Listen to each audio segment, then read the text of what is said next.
All right. So this little short video is on Western Asia after Alexandria.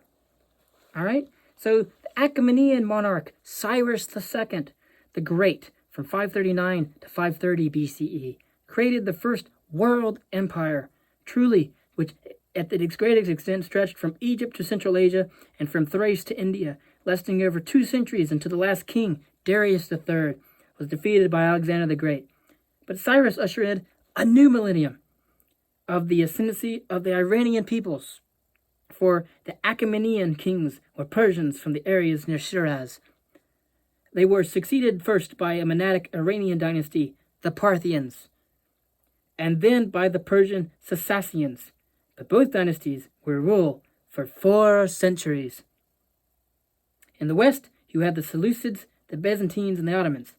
The Iranian empires consisted of the Parthians, the Sassanians, the Umayyad Caliphate, the Abbasid Caliphate, the Safavids, the Qajars, and the Pahlavis.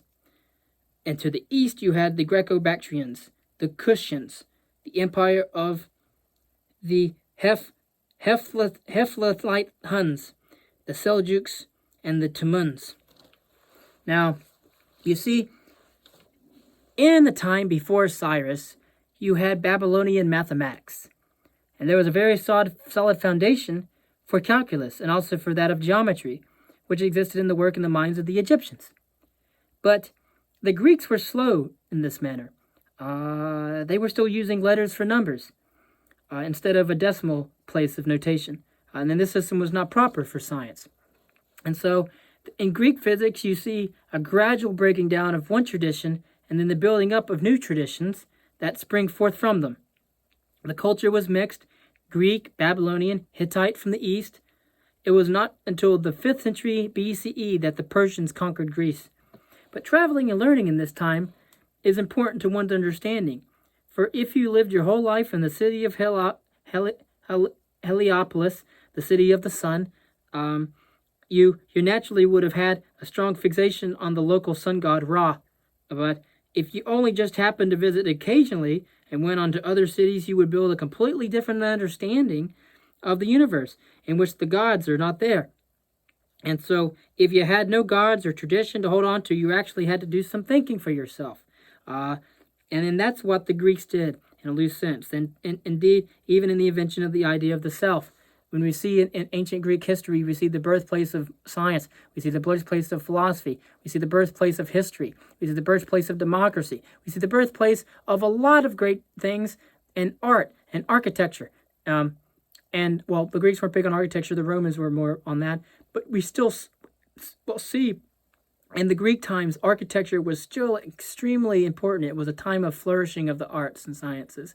And, of course, it was destroyed by the fall of the Roman Empire and the eventual dogmatism of religion.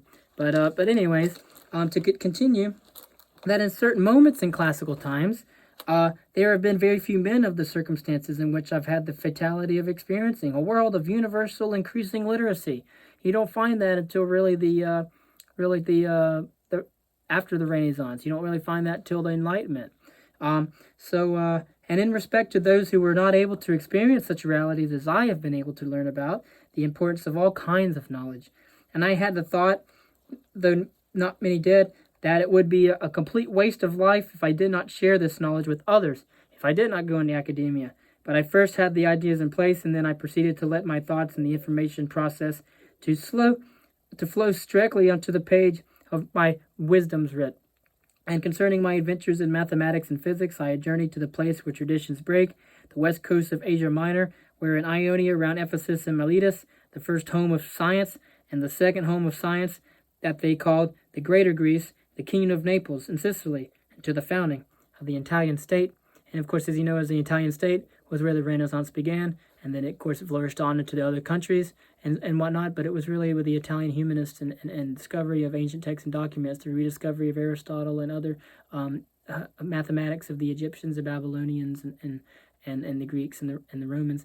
Until that, physics and mathematics did not continue to grow, And quite frankly, you don't really see any kind of advancements in mathematics until really Kusa and beyond Avicenna. You see some in the Islamic world, but you really don't have anything until really the time of Descartes and Leibniz and things like that. So really, I really do hope you enjoyed this video. I'm probably just going to put it in my history section because it's on science, but it's mostly historical in nature. So appreciate it. Thanks for watching.